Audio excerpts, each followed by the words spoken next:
never slow up. No, I don't take shit. I got no love for the fakeness. If you wanna. The avalanche at Tunnel Creek, the Narra podcast, was rapidly descending with a chilling sound. The sound echoing through the mountains was Chris Rudolph's scream. Avalanche. Alice Avalanche. This was exactly what the 16 professional skiers and snowboarders had come for. Fresh, soft, powdery snow. But it had become their undoing. Somewhere up there, a flat piece of land, like a lightning bolt striking the ground, had cut into the mountain, separating a 60-meter slab 1 meter thick from the mountain. Gravity did the rest. The article we read discussing in this Canal B episode was written by John Branch for the New York Times website in 2012, titled Snowfall. The snow was breaking apart and spreading, tumbling down the mountainside. Within seconds, an avalanche formed as large as a pile of 1,000 cars, weighing millions of kilograms, roaring down at 110 kilometers per second. It bent old trees in its path, breaking branches, just as a stormy sea swirls around a ship's bow and passes it by. This avalanche in the middle of Washington's Cascade Mountains picked up and carried other trees and rocks in its path, increasing its power for the next targets it intended to attack. Somewhere in the middle of this massive moving mass of snow, several people were trapped. No one really knew how many. The slope of the land there is steep, funnel-shaped, where everything collects at the bottom. The avalanche coming down is like a roller coaster, like amusement park trains, twisting and turning the person in town, going up and down. Its acceleration also increases with the increasing slope and the growing weight of the mass pushing it from behind, and so it keeps coming down. Alice Sukstad, a professional skier with a full professional backpack, also had an airbag. The avalanche was coming to get her, so she pulled the cord next to her chest, deploying the airbag. Before she could even realize if the airbag had inflated around her head or not, the avalanche slammed her to the ground. When she tumbled down, she had no control over her body. She didn't know which way was up or down. It was not unlike being churned in the raging waves of the sea. But the difference is that snow and avalanches, unlike waves, don't recede and eventually spit out their victims. Instead, they swallow them. Alice, with her mouth full of snow, was bouncing around like a ball in a pinball machine. She says it felt like being in a washing machine that was also moving. She says she initially thought that deploying her airbag for something like this would make her embarrassed in front of the cool and professional people she was with. They would laugh at her, thinking she was scared and that it was nothing. A few seconds later, she felt like she was inside that tumbling barrel, thinking, "This is how I'm going to die. These are the last seconds of my life." She knew from the safety courses in avalanche preparedness, training she had taken, that if she could get her hand out of the snow, her chances of being found later would increase because it might create a crack in the icy surface that would form around her, allowing a rescue team to spot her. She also knew that another thing that would help her was to hold her hand in front of her mouth to create a bit of warm air for her own breathing, to create an air pocket with her hands. If she didn't do this, her first breath would freeze, creating an ice wall in front of her, and that could be the end of it. While she was having these thoughts, the avalanche finally reached a flat spot and stopped, spreading out and turning everything it had brought with it into an icy cocoon. What had formed at the bottom of the valley was a nearly impenetrable ice surface the size of a soccer field, nestled among untouched, snow-covered tall mountains. Alice lay there, mummified, face up, though she was upside down. Her nose piercing had come out. Her chest was being crushed under the weight of the snow. One of her legs was still attached to her ski, the one that had come off, and she couldn't move the leg that was still attached because of this. She couldn't lift her head because her head was stuck in the ice, but her eyes were open, and she could see the sky. On her face, there was only a little fresh, loose snow. Fortunately, one of her hands was out of the snow. With a shoveling motion, she tried to clear the snow from her mouth. Then she tried to push the snow off her chest, but it only came back onto her face, and then she was completely trapped underneath. She became claustrophobic and panicked, fearing there might be no escape. Then she told herself to calm down, breathe easily, help would arrive. It was only then that she realized there was absolute silence in the mountain. The allure of Tunnel Creek, the Cascade Mountains, where this story takes place, are among the most untamed mountains in America. The rocks are so sharp, it looks like they were cut with an electric saw. In the summers, glaciers form on these peaks, and in the winters, it becomes one of the deepest snow accumulations in all of North America. Above the Cowboy Mountains is an area taller than all the surrounding mountains, with an excellent 360-degree view. It's more like a ridge than a peak, several meters wide. Locals call it Cowboy Ridge, like a hump or a dividing line.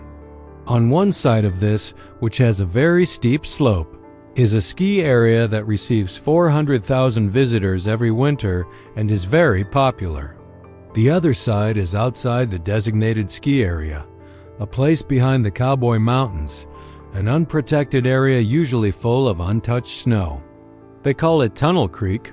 For skiers and snowboarders, Tunnel Creek today is a very fortunate convergence of fresh snow and an excellent location. It's a 900-meter downhill run through open plains surrounded by ancient thick trees. The valleys are deep, the slope is steep, and at the very bottom, there's a place that's truly a tunnel. At the end of every spring, all the water is directed there. That place is called Tunnel Creek, and the area gets its name from it. In short, it's a very tempting place, untouched, remote, with suitable terrain and relatively few drawbacks. To reach it from the ski area, you have to take 2 lifts, then you arrive at a place with a sign that says, "From here on, you are responsible for yourself." This area is not protected. After that, you hike for about 10 minutes uphill until you reach the peak-like Cowboy Ridge. From there, you descend down the other side. According to word-of-mouth experience passed down by locals who have been skiing this area for generations, when the snow conditions are right, the correct method for skiing here is to hopscotch it down these long, open, continuous downhill runs. To hopscotch means to jump from your left ski to your right, maintaining your balance on the edge of the ski, and wherever you can, with the help of a rock or something, jump to land further ahead, then carve. And you always have to go to the left to get away from the narrow tunnel at the end of the plane and fall into the next 2 wide open planes. Because these are successive planes that connect, and you keep moving through these open planes until you finally reach the bottom of the valley. This is a very advanced technical method, not easy to explain. You need to see videos and also know the location to go the right way. I will put some short films of how they go down this route on the podcast S-blog so anyone curious can see them there. Despite being very difficult and challenging, this route has a very joyful feeling. Skiers usually laugh as they go down, and because fresh snow is all around them. With the immense cloud of powdery snow that forms around them, they have a lot of fun until they reach the bottom. When they arrive, their faces are covered in snow, and they are very happy.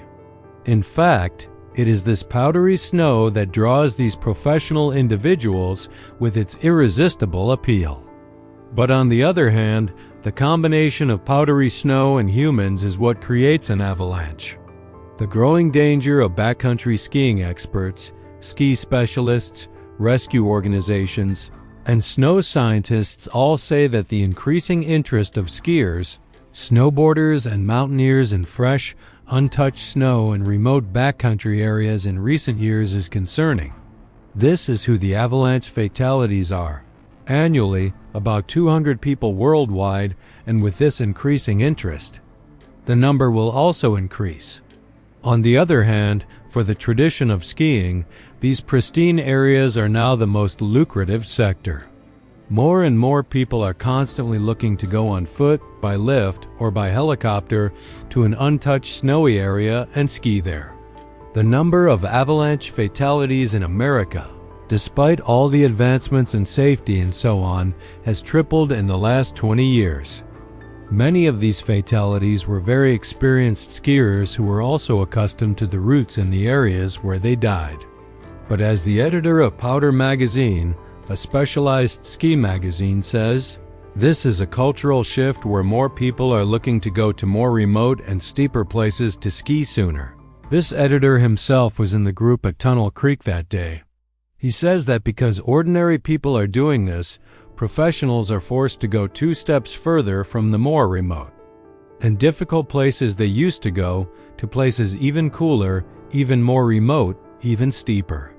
This is how they move so close to the edge that there's no room for error. The first mistake could be the last mistake. Understanding avalanche conditions at Tunnel Creek, avalanches are normal. The 40 to 45 degree slope ensures that the area is both flat enough for a large accumulation of snow and steep enough for it to gain good speed when it starts moving down. The elevation difference between the top and bottom is significant, leading to a large temperature difference. While there might be slush at the bottom, there's powdery snow at the top. Temperature changes, sun exposure, precipitation, and humidity can all alter the composition of snow crystals in multiple superimposed layers. Because this area is not within a protected ski resort, it's not constantly evaluated. Its conditions aren't regularly checked.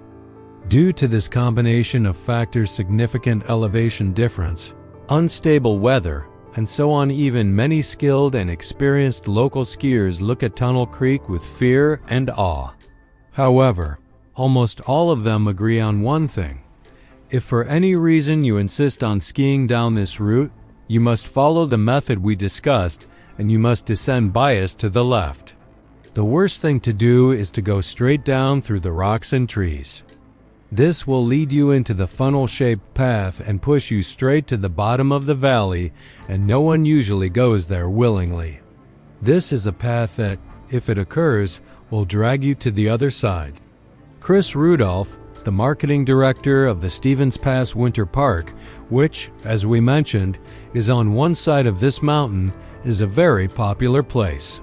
Chris is a young man, 30 years old, very energetic and dynamic. The day before the accident, he started to persuade a number of very professional skiers, some very close friends, and several traditional ski reporters and media representatives who had gathered there, saying, "Let's go to Tunnel Creek tomorrow."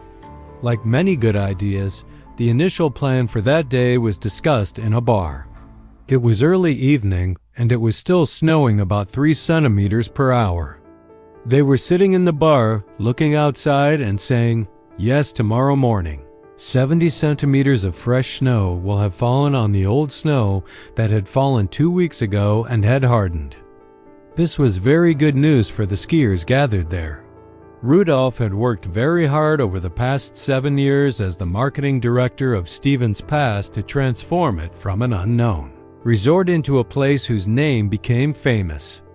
He constantly takes ski writers, filmmakers in this genre, and people with a name and reputation among ski enthusiasts to this area, showing them the untouched places around the region. In return, they feature him in their films and reports. He also has a cool and awesome demeanor, and ultimately, he has created a very attractive image for this area, for this winter park. He's also a self-made person. His parents were very outgoing and active, and he spent his childhood camping and skiing with his family. He's also well-educated, intelligent, and very creative. When he applied for this job, for example, he filmed himself skiing and mountaineering, talking about himself, and he put this film in an envelope and sent it as his job application. He even sent a bag of popcorn with it for the person watching the film so they would be warmed up. He got the job. A gathering that night, in the bar, this energetic man saw that this weekend, all these renowned, skilled skiers and famous ski journalists had gathered there. It was a great opportunity. He decided to take them to the place where he only took special guests, Tunnel Creek. Many of these people showed up at the Foggy Goggle Bar that night. Alice, the girl whose situation we described a few minutes ago, was among them. She's a 33-year-old woman, a former freeride world tour champion, famous in the professional ski world. Besides the reporters, there were also editors of famous ski magazines and websites, some high-ranking managers of ski equipment manufacturing companies, and a few famous local skiers who were also very happy to see so many important people in the area. Some of them also have a name and reputation in the world of free skiing. In short, a deep, weighty, and powerful gathering of important people from the ski world had assembled that night. The connecting link for all of them was Rudolph in the bar, who said, "How about Tunnel Creek on Sunday afternoon?" Then 2 whispered conversations and texts spread among a very limited and specific group of people, arranging to meet tomorrow morning at 11 a.m. Rudolph also had a meeting tomorrow morning and said that his meeting would definitely be over by 11 and he could go. A photographer who went out that night to photograph the ski resort at night for his magazine says, "When I went out, the snow was up to my chest, below my neck," meaning there was so much fresh snow. This park doesn't have guest accommodation. It has parking lots where people can park their camping vehicles and stay in them. Gradually, a fire was built in that same parking lot, and some of those who were going to Tunnel Creek tomorrow gathered around the fire, drank some beer, and then went to bed while their cars seemed to be buried under a blanket of snow. While they were sleeping in their warm, comfortable places, it kept snowing outside. Every snowflake that fell added to the weight and depth of the snow on the path. A skier might not notice the difference between 1,000,000 more or fewer snowflakes, but even one of those flakes might be enough to set a slab in motion. This ski resort, Stevens Pass, has 200 avalanche-prone areas, and whenever there's significant snowfall, a group has to go first to secure the routes. First, the avalanche forecasting officials provide a comprehensive assessment report of the area.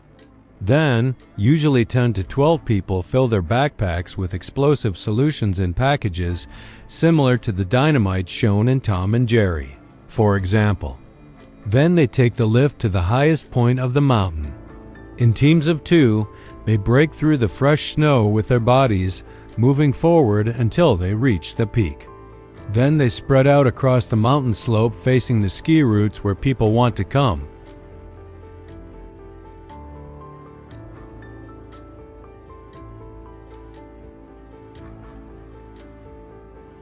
Then they take out the dynamites, pull their fuses, throw them onto the downhill slope in front, and the sound of explosions and huge waves of snow, without posing a danger to anyone, spread across the empty slope and tumble down, thus making the route safe for the thousands of skiers who want to come and ski here throughout the day.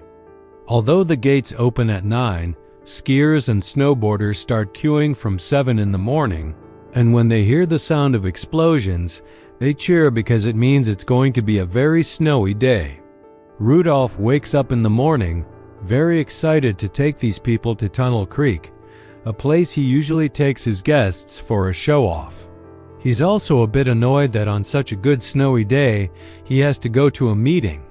He tells his girlfriend, "My meeting is until 11, but then I want to go check the skiing and check it out, and it's going to be really fun."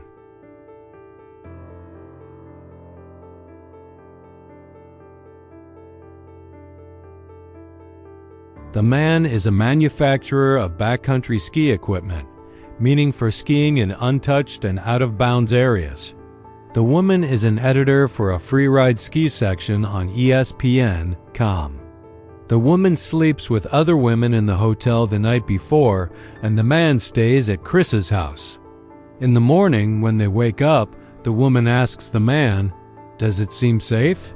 He says, "Oh, come on, these guys are pros on this route. They know where to go to be safe." Many of the others who are going to go together have very similar conversations.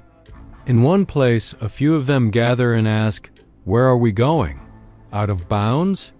Isn't it dangerous?" Especially after it had snowed nonstop for 2 days, they were talking like this until one of them pulls out the avalanche report from the Avalanche Forecasting Center and reads it aloud to the others. The avalanche forecast, Mark Moore, a 64-year-old experienced meteorologist and director of a large meteorological center in the area, was the one who prepared the weather report on Saturday afternoon. He had a feeling that this weekend would be busy. The Avalanche Center and the meteorological office he heads work like this. One of their 3 employees comes to the office in the middle of the night, looks at the meteorological maps, and analyzes precipitation, temperature, wind, and humidity data from the 47 weather stations in these mountains. 7 of these weather stations are in the Stevens Pass area. But because a very large storm had come and there was so much snowfall, this made Mr. Moore a little worried. His concern wasn't just about the fresh snow. He was more worried about what was 1 meter below this snow, a thin layer of crystalline frost, equivalent to hoarfrost, which forms when you have several consecutive cold, dry nights. This turns into a fragile, icy surface that, when viewed under a microscope, shines like diamonds. When heavy snow falls on top of this layer after it has formed, especially on a steep slope, it acts like a slide. Usually, a little rain or a temperature slightly above zero melts this layer and turns it into snow, and the danger disappears. But 5 cold, dry days between February 3rd and 7th that year had created a shining layer of what is called hoar, and by the time this weekend arrived, this layer was hidden under the heavy fresh snow, and no one saw it, and naturally no one was thinking about it, except Moore, of course. Moore explains that these snow accumulations are never static. Even if they are buried, they are constantly changing. Changes in temperature, humidity, and wind can all turn a buried mass into a deadly hazard or vice versa. Sometimes, this itself can cause an avalanche. But the point is that naturally occurring avalanches usually don't kill anyone. They come and go.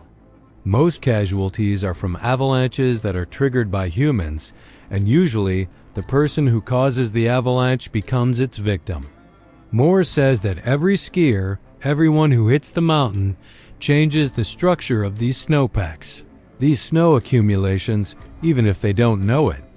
That day, Moore assessed the avalanche danger as high for the side of the mountain where Stevens Pass Park was. For the opposite side, where Tunnel Creek is, he wrote that the danger was considerable.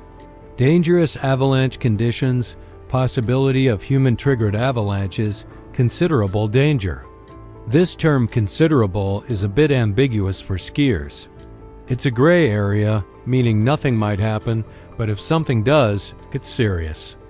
Then, in the report, he explained that on Sunday, the temperature would drop, and the danger of these human-triggered avalanches would remain. Also, the afternoon sun would increase the danger, especially on the southern face of the mountain.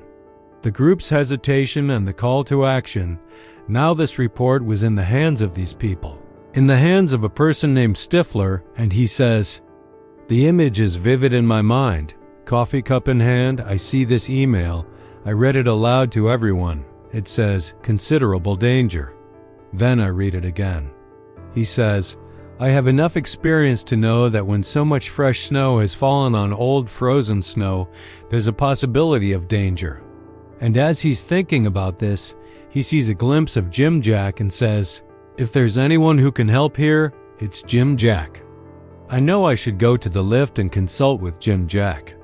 Jim Jack was formerly the president of the World Freeride Skiers Association. He's a very famous figure in the ski world. At 46 years old, his life and behavior are like that of boys who never grew up. He's very charismatic, very carefree, very easygoing, and skiers and snowboarders, who are usually half his age, all love him. In winters, he travels around the world, encouraging everyone to adventure, to try new ways of skiing on unusual routes. Before an accident and injury forced him to quit competing altogether, he was known for his carefree and joyful skiing style during competitions on the slopes. The accident he had was a bad landing on his knee, and his knee hit his face, breaking some bones in his face, the effect of which can still be felt by touching next to his eye. He's also one of those party warm-up guys, one of those who has a strange interest in stripping down and being in the snow at parties. He's appeared in promotional videos, including one for his hometown, a German-speaking town. In that video, he's wearing lederhosen, those leather shorts worn in Bavaria, and he clowns around a bit. A famous cafe there has named a spicy grilled chicken sandwich after him, which is a permanent item on their menu.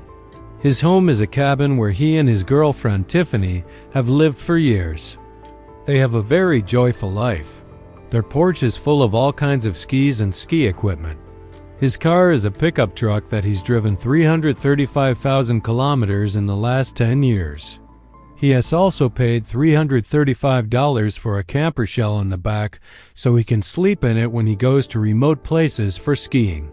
His car is also held together with tape, wire, and 1,000 different types of glue. His car is known in all these ski areas. The radio in his car is always very loud. He tells passengers, if the sound is too loud, roll down the window. Jim Jack arrived here on Friday with his personality and image. Throughout the day, another dozen cars gradually arrived and the parking lot filled up. One of the local skiers, Tim, an old-timer in his mid-50s, says, "When I woke up this morning and looked outside my car, I saw Jim Jack's car next to mine. I thought, oh, what a great weekend. What a good neighbor I found for this weekend." And then he heard about the Tunnel Creek ski plan and said, "I'm coming too." On Sunday morning, before Stifler joined them, Tim and Jim Jack had already skied a few runs. Tim had skied Tunnel Creek since he was a child and knew it very well. Jim Jack, as we mentioned, travels the world, teaching people how to ski in dangerous places, and he knows how to avoid danger. When Stifler saw the weather report, he said, "I need to show this to Jim Jack. No one can understand what better than him." Jim Jack looked at it and said, "There's nothing to worry about. It's fine. We just need to go carefully and slowly and stay among the trees. The rest is fine." Around 10 o'clock, an interesting mix of skilled skiers gradually gathered around the fire. Some were locals, some were visitors. Some knew each other, some didn't. They gradually shook hands, some nodded, a brief greeting. But what was on everyone's mind was whether the others were also coming to Tunnel Creek or not. They weren't even sure if they had all gathered to see one common person or if they had appointments with different people. No one said anything to avoid looking out of place. One of the sales managers for equipment had also brought a new model of skis, and Jim Jack said, "Come try these out, see how they are." He goes and brings it, and he starts putting on the skis, and gradually their number increases. One comes who is a former free ski champion, one is a ski instructor in this very area, one is the editor of a sports website. Their average age is around 40. From a distance, if you look at this group, from their behavior and their clothing, it's clear that their level is completely different from the other people around. But the number had grown slightly larger than what the two people who had conceived the idea had in mind. On the other hand, they were relieved that even though they didn't know everyone, they knew those they did know were pros. And they trusted them enough that they wouldn't bring anyone who wasn't up to the task. The descent begins finally. At 11:30, the meeting ended, and Rudolph came out and apologized for his delay. From the very beginning, when he saw the size of the group, he was a little surprised, but he didn't lose his composure and said, "Great, are you ready? Let's go up the lift." Those who went up this lift got off and descended from a narrow, rocky path towards the bottom on the Stevens Pass side. The group that wanted to go to Tunnel Creek, even though they got off at the same spot, had to go in the opposite direction towards a wider path. Let's discuss this increasing popularity of unprotected and wild backcountry areas. They say there are several reasons for this. First, the resorts themselves have opened the gates. Even though there's always debate about responsibility, rescue, and so on, to increase the attractiveness of their resorts for guests, they open the gates.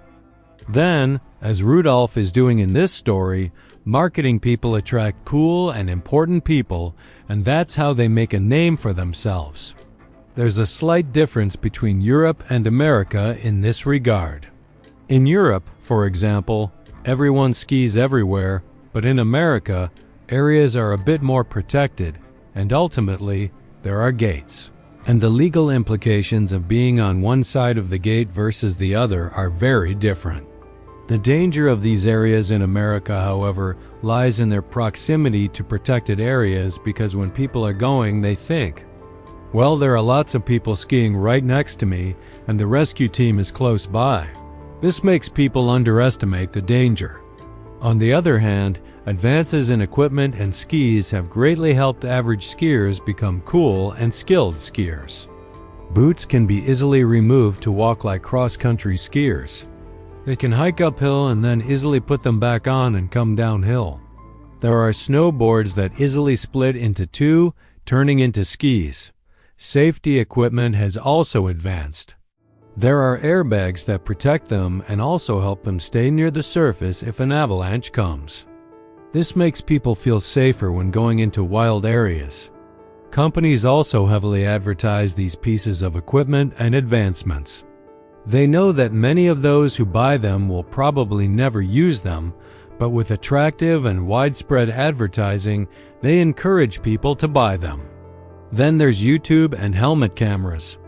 A very risk-taking and adventurous generation has emerged, sharing files on social media. There are also people who don't have the patience to wait a couple of days for the weather to perhaps get better. The relative coolness that always existed in skiing on resorts has gone, replaced by excitement. The unparalleled excitement of skiing in wild backcountry areas and such. These avalanche forecasters and also these sports enthusiasts both proudly say that the rate of accidents is much lower than the rate of increase in the number of people who go backcountry skiing. There are also many avalanche preparedness classes. They go through a lot of training. There's a lot of debate about whether safety has really decreased or increased, and it also varies from region to region. In some places like Utah, people aren't really trained, and as soon as they see fresh snow, they remember the scenes they've seen in movies, magazines, and on YouTube, and they want to hit the mountains. The descent and the unspoken fears, now they reach the top, got off the lift, took off their skis and snowboards, and went along a narrow path beside them into the trees, and then onto a path leading to the summit. A few steps further, they reached the warning sign at the boundary of the ski area. The sign read, "This is the boundary. Minimum rescue cost from here on is $1,000. Do you have a beacon, probe, and shovel with you? These are the minimum equipment you should have in this area. There is a possibility of using explosives here. Continue at your own risk." A beacon is a small device that sends a signal indicating their location. It has two modes. We'll hear the rest of the story later. It can be in search mode to receive a signal or in transmit mode to send its location. A little further on, there's another sign that says, "From here on, there are no patrols." And there's also a point where it says, "This is an avalanche evaluation station." They see these signs and walk past them. As they pass the avalanche evaluation station, because of the beacons they have with them, it beeps. As they pass one by one, this beeping sound echoes in their ears. One of them doesn't turn off their device's beep, indicating they don't have a beacon with them. Of course, there's no law about what equipment they must carry, but it's usually said that these three are essential: a beacon for sending and receiving signals, a probe for sticking into the snow to find a trapped person, and a shovel for digging them out. They go and reach the top, and from then on, they have to go in a straight line until they reach the starting point. There are 16 people near the path they are taking. although no one thought to count at the time. Their ages range from 29 to 53. No wind. It's almost 12 o'clock. One of them says, I glanced around. All their clothes, each a different color against this white background, like colored sprinkles on vanilla ice cream. It's a very beautiful sight. One rolls a joint, one rolls a cigarette, takes a puff, passes it around. No one is worried. At least half of this group has done this route dozens of times and knows it very well. The others also say, well, we'll just follow them. They don't discuss much about where to go. A few people together say, let's stick to the left side of the path. Let us not go to the end of the plain and then try to turn left there because it's difficult. Let's stick to the left from up here. One of the veteran locals says, the infamous thing here is that it's like a trap. If someone who knows what they redoing goes even a little bit off the path they should be on, then conditions become bad and dangerous for those further down. Otherwise, its slope or its rocks aren't anything strange or unusual.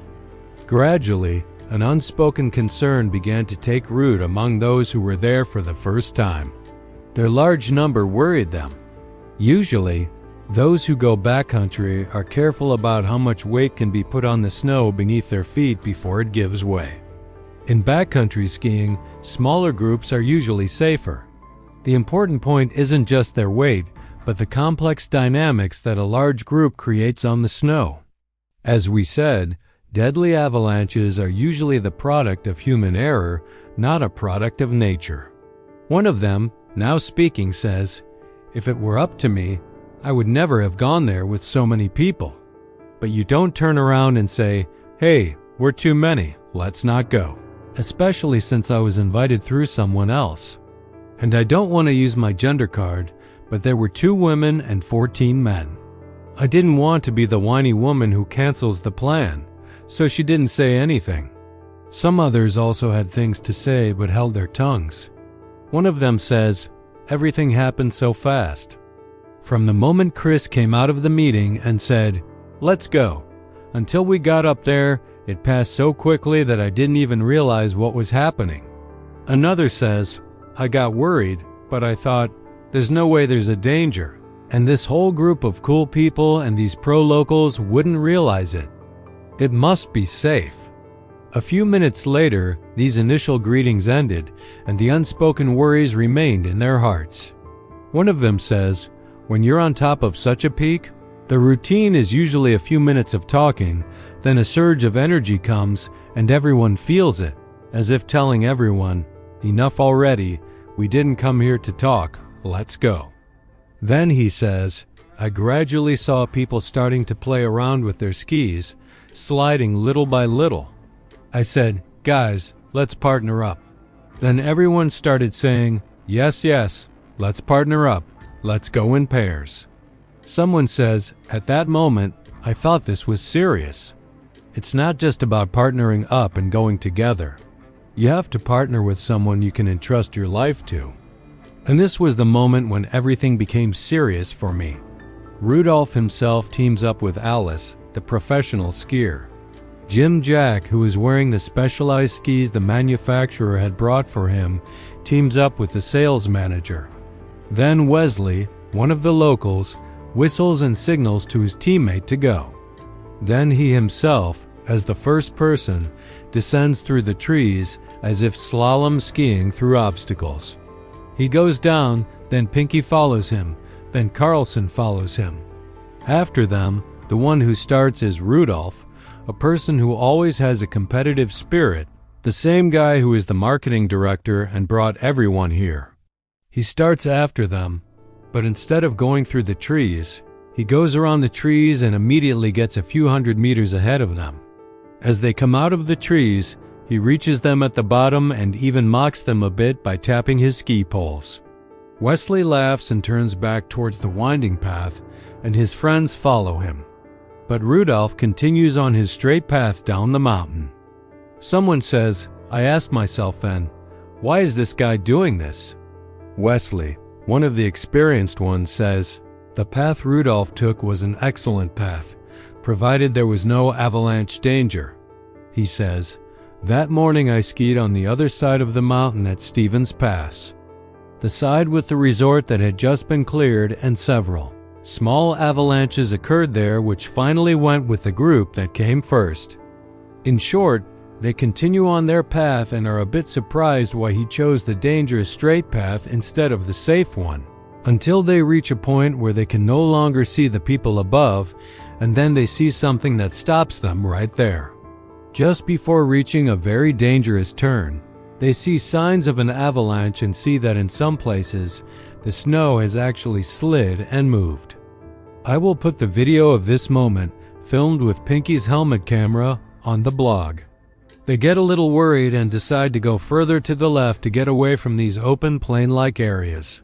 They go a little further and see signs of an avalanche again, this time near the trees.